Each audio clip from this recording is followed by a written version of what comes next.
coming to you live on CloutHub channel 115. Thank you for joining me. Get you caught up on the news and mostly about Q. Q has been very busy. Sorry I'm late on the broadcast. I had to get some screenshots of Q's post. I was posting right before I went live, so I apologize for that. You know what? We got President Trump. He's going to be live around 7 o'clock Eastern tonight. Don't want to waste too much time, so let's jump into the Q posts. And this was from last night, and I didn't get a chance to cover it in my previous update. So Q posted a link to a tweet by Laura Ingraham and said the world is waking up, virus or election. Here's a tweet from Laura Ingraham. President needs to say this in every speech. We know CNN and MSNBC will not tell you this COVID truth. This is a retweet from Adam Creighton. U.S. government last week, and this is linked to a CDC government coronavirus report. Government last week updated the survival rates of people if they're infected with COVID. If you're age 0 to 19, you have a 99.997% chance of surviving. If you are between 20 and 50, you have a 99.98%. If you're 50 to 69, 99.5%. Over 70 years old, 94.6%. And Q said, world is waking up, virus or election. Well, mostly about the election, I think. Q posted a graphic this morning, and it's one we've seen before on the right-hand side here. This graphic shows the FBI chain of command for the Bureau's investigation of Hillary Clinton's emails.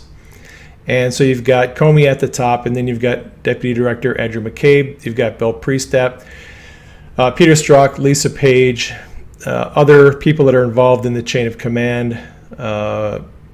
And so Q has all these people fired. And then we got over here Sally Moyer, Track, Kevin Klein-Smith, cooperating witness, FBI attorney, right? So people either fired or cooperating witnesses. So Q then posted a link to a Fox News article. We'll look at that in a second. And said tracking events. Now this is in relation to Q's post from last week where he said track events from September 21st to 25th. Well, today's the 24th, so we've been tracking these events. The scope of the investigation of Durham's investigation exceeds illegal spy campaign.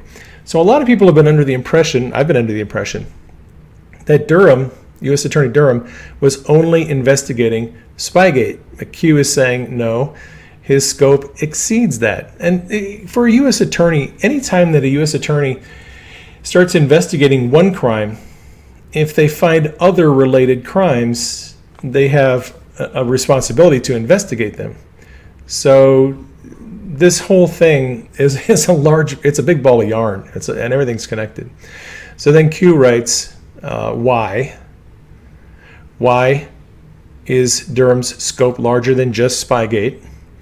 FBI, 7th floor, the team was removed and terminated, 7th floor is no more. So a lot of these people, the corrupt people at the top of the FBI, they've been removed. Q's asking why. Is it normal? What other investigations by the same team touch on those same issues, and what investigations would they have an ability to alter the outcome? So the same people that investigated Hillary Clinton's email scandal also investigated President Trump in the Russia investigation. Those same people were involved in a number of other investigations, and when the FBI and the DOJ wanted a particular outcome, those were the people they put on the investigation. So Q asks, how are other investigations bridged to illegal spy campaign? We're going to be looking into that, probably finding out more about how these other investigations that seem unrelated are actually connected. Bigger than you can imagine. There's a reason why this was leaked today. The election infection cannot stop what is coming. Q. So there is a reason why Brooke Singman was leaked this information about Huber's investigation. Actually is now encroaching into issues related to the Clinton Foundation. So this is the report today. Aspects of U.S. Attorney John Huber's investigation into the Clinton Foundation have been assumed by U.S. Attorney John Durham as part of his review into the origins of the Russia probe. So people are wondering, why haven't we heard anything from Huber about the Clinton Foundation? Well, because it's connected to what Durham is doing, and they're not going to unseal indictments until they've got this all wrapped up. So this is kind of turning into what it was, two investigations, Huber and Durham. It looks like now it's becoming one larger investigation. In previous posts, Q has indicated that the 470 people who work for the Inspector General at the DOJ, they have been cooperating in this investigation as well. So it may take a little bit more time for us to know the extent of this investigation. The corruption is massive. So an Anon posted in response, "Hey Q, Red October coming." Q said, "Make your depth 50 feet, zero bubble." Q. All right. So with submarines, they typically have a periscope that is about 50 feet in length, in height. So when a submarine wants to surface and they come to periscope depth, they're going to be at about 50 feet below sea level. Q has been talking lately about Red October, Rig for Red. Rig for Red specifically is a submarine command when a submarine is going to surface and come to periscope depth. Q has posted Running Red, right? So this is all, I think these are all allusions to Red October, which is coming. Zero bubble is a submariner term. When you want your submarine not to be inclined with the nose up or down, you want the bubble, like if it was a level, to be zero. So the submarine is going to be traveling at a continuous depth below the level of the water. That's what zero bubble means, basically. All right, so an Anon posted a screenshot of a tweet by Doug Collins. And it's a picture of Durham, and the caption is, "You can't hide from the truth, Durham is coming." And then the Anon reposted Q and said, "Let the truth be told." So Q responded, "It's the only way." And Anon posted, "Familiar meme, President Trump, the hunt is on, hunters become the hunted." Q reposted that. And then this is an interesting post. It says, it is that photo taken from inside Air Force One. We got Dan Scavino, we've got Hope Hicks, we've got Mark Meadows to our right, and then over on the left we've got Stephen Miller. And on the screen, we've got John Roberts from Fox News and Ruth Bader Ginsburg. So this picture was taken recently. Q writes, "Never forget those in the background." Q. So people are, trying to interpret what this means. What person in the background are we looking for? I think the interpretation is this. This Anon said, "Anons, it's not who you see, it's who you don't see." Well, who took the picture? Did Q take the picture? Did President Trump take the picture? All right, here's the most important thing. That is a real nice, unique, never before published picture you got there, Q. So if you do searches on TinEye, and if you do Google search, reverse search for this image, there are no returns. This image has never been posted on the internet before. It's an original. So why is Q posting original images from inside of Air Force One? Well, maybe because Q is inside of Air Force One. Interesting thought. All right. Anon posted this. It's a screenshot of a tweet from Technofog referencing an article by Adam Goldman, New York Times, report on the Durham, reviewing the Clinton Foundation investigation. FBI agents and managers sought to seek a subpoena of documents related to the Clinton Foundation. Top DOJ criminal division officials denied their request. So Technofog asked, did Andrew Weissman deny the subpoena? In 2016, he led the fraud section of the Department of Justice. Right. So Q replied to that and said, it's a picture of this Department of Justice airliner, which many of us were asking Q about when this first surfaced in 2018. And Q wrote, "The timing can be derived from the picture. Anons have always known. Have faith in your research, Q." And the file name on the image is 2018-0809 10H3153. Well, the relevance of this date is this. John Basham, who follows Q, posted this. He tweeted this out on the 9th of October.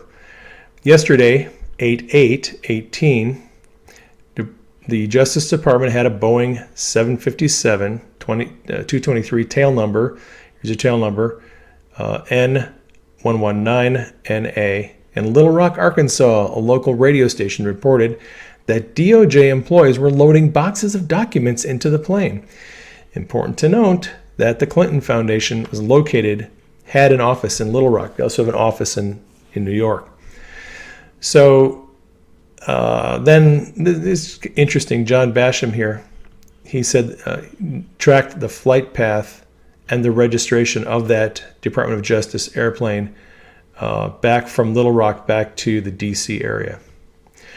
So I think what Q is getting at here is the fact that we were looking at this, we were all asking, did the DOJ go and pick up documents in 2018 when Jeff Sessions was the Attorney General? And it looks like, yes, they did. Even though in 2016, when the FBI asked for subpoenas to get the documents and they were turned down, in 2018 under Sessions, it looks like those documents were picked up. I think that's what Q is getting at. All right, Q posted a link to a tweet by the president and asked, tracking events. This is the latest tweet by the president. Trump was right. Explosive new FBI text detail internal furor over handling of Crossfire hurricane investigation. Newly disclosed internal FBI notes and text messages detail the extent of the FBI's desire to take Trump down and his associates at any cost. So I've just got a couple of screenshots here. FBI employees actually took out professional liability insurance. These are texts that were released, and they were released and they were presented as evidence by Sidney Powell in General Flynn's case. Right, so this is all relative to General Flynn and his case. This information was presented in court, and that's why we're looking at it now. We all went and purchased professional liability insurance, one agent texted on January 10, 2017. The same day CNN leaked details that then-President-elect Trump had been briefed by Comey about the bogus Steele dossier. Holy crap, an agent responded, all analysts too. Right, so that's one of the drops here. The other one is that the FBI used national security letters to spy on General Flynn's finances. Here's a quote from a text. We have some loose ends to tie up, and we all need to meet to discuss what to do with each case, he said, shut down Razor. Crossfire Razor was the name of the investigation of General Flynn. One agent texted referring to Crossfire Razor, the FBI's code name for General Flynn. This agent said, so glad they're closing Razor, an agent responded. Right? Some of them were glad they were closing that investigation because they had never found anything. They had not found anything on Flynn, and they were tired of having this investigation open. All right. New disclosures made by the Department of Justice also showed the FBI used so-called national security letters to spy on Flynn's finances. Unlike traditional subpoenas, which require judicial review and approval before authorities can seize an innocent person's property information, national security letters are never independently reviewed by courts. One of the agents noted in a text message that the national security letters were just being used as a pretext by FBI leadership to buy time to find dirt on Flynn after the investigation of him yielded no derogatory information. So you have all these texts here about the national security letters. And then Q posted this, 3 asterisks or 3 stars, and this usually is an indication, it's a wink to General Flynn. He was a 3-star general. And Q said, not long now. So we are hoping General Flynn is going to be cleared of these charges pretty soon. Hopefully Judge Sullivan will drop the case. Q posted a link to a tweet by Technofog. These people are stupid.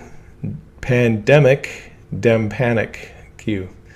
All right, so Technofog has a thread on these new texts that were released. Here's some quotes. So glad they're closing Crossfire Razor. Disagreement with getting Flynn's financials. We didn't find anything. This investigation is a nightmare. After Obama White House meeting, Razor is going to stay open. So there's the thread. And Q then posted Midnight Riders Ride, Information Warfare.